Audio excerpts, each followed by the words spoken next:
Alright, so if anyone remembers, quite a few videos back, I started working on the Sears radio that I had kind of sort of repaired. It had it needed new lights. This was made in Korea.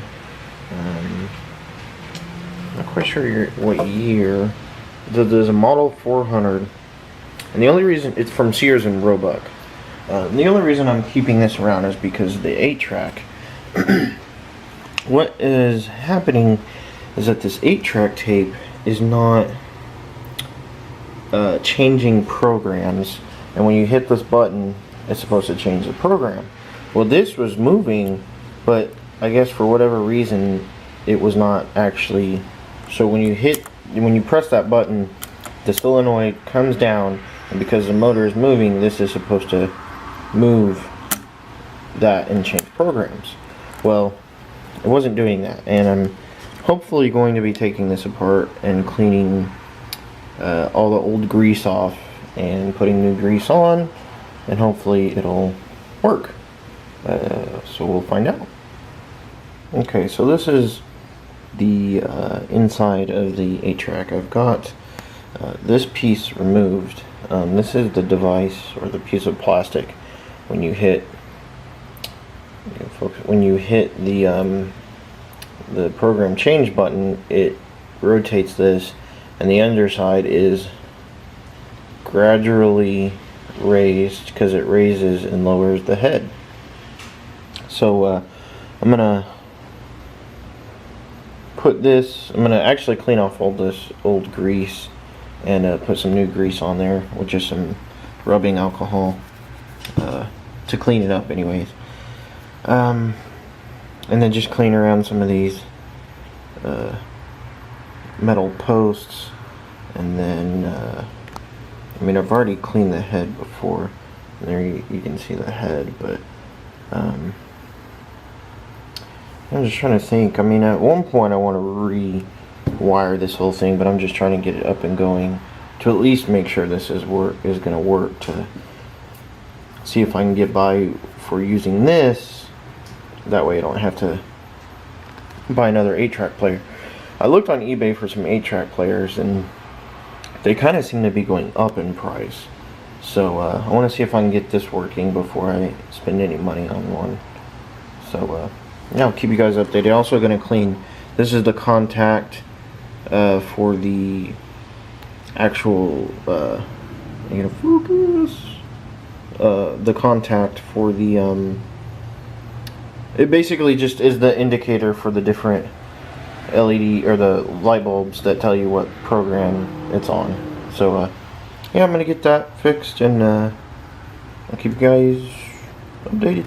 Okay, so I just temporarily have this put back together. You can see the program change mechanism. I actually had to bend this spring back here. It's not really a spring, it's just a piece of metal that's moved, but I had to bend it in a more U-shaped style so that it will actually change. And what was happening is that when it changed programs, it was getting stuck on the edge instead of the inside of the little U. So if you can see that, it was getting stuck more like, let me change it here so I'll show you guys. Oh crap. Come on. It was getting stuck like, let's see if I can do this without, see, it was getting stuck like that. And that was causing it to not change. So by me bending that, it actually goes back into place. So now if I actually, let's get this alligator clip here. Get this thing going, and then if I hit this, see it change programs, and you can see now that the head actually moves up and down. So that would be program 1, 2, 3, 4 and program 1 again. So yeah, and the grease that I used is a white lithium grease. It's just that's the only grease I had laying around. So I'll plug this. So I'm gonna put the contacts back on, and hopefully that'll work. Okay, so I actually have it fixed. I actually had to resolder one of those. I still actually need to resolder. Oh, what's going on here? Anyways, I got to resolder that connection for the indicator on what program it's on, but it's actually working. So if we go, it says Kenny Rogers. So if I hit it, it's now switching.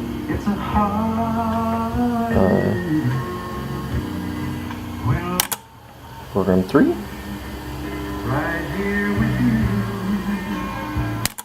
Program 4.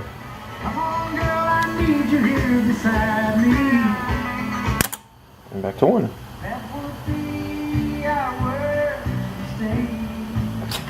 So that's awesome. I gotta resolder that, so let me get it taken care of. Okay, so I am redoing this part of the video because YouTube and Universal Music Group are tard heads, and I'm going to let my cat out.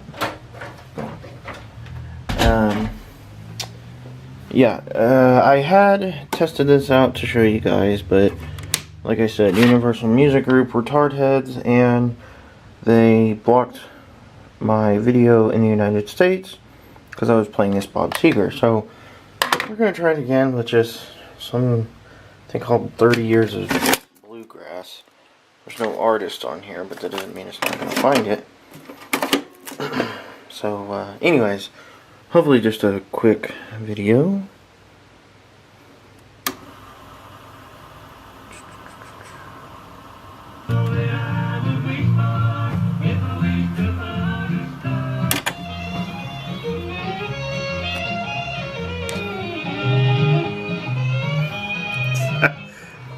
Maybe if I just shorten it. Pardon me, but somehow you seem different. So yeah, so there's that. Kenny Rogers, because I was playing that in the garage and I didn't get any blocks on that.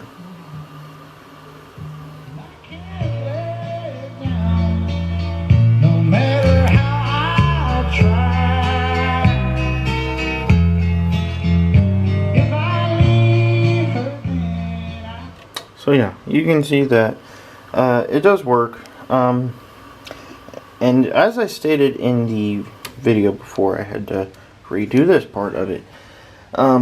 8 tracks are actually, in my opinion, a lot better in terms of actual audio quality.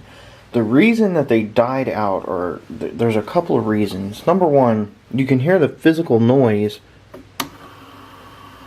of the track, or the tape. It's quite loud, and people got annoyed with that. And also when you hit program, there's that loud clunk. That's one reason people quit. This kind of the reason why cassettes took off better than 8 tracks did. And then also because there was not very many of these. There were a couple models where you could fast forward and rewind, I believe. I think that a lot of them are from like Akai. And then some of them you could record to, but the reason cassette took off was because you could record to them, you had fast forward, rewind, and they just made a lot less physical noise from the player.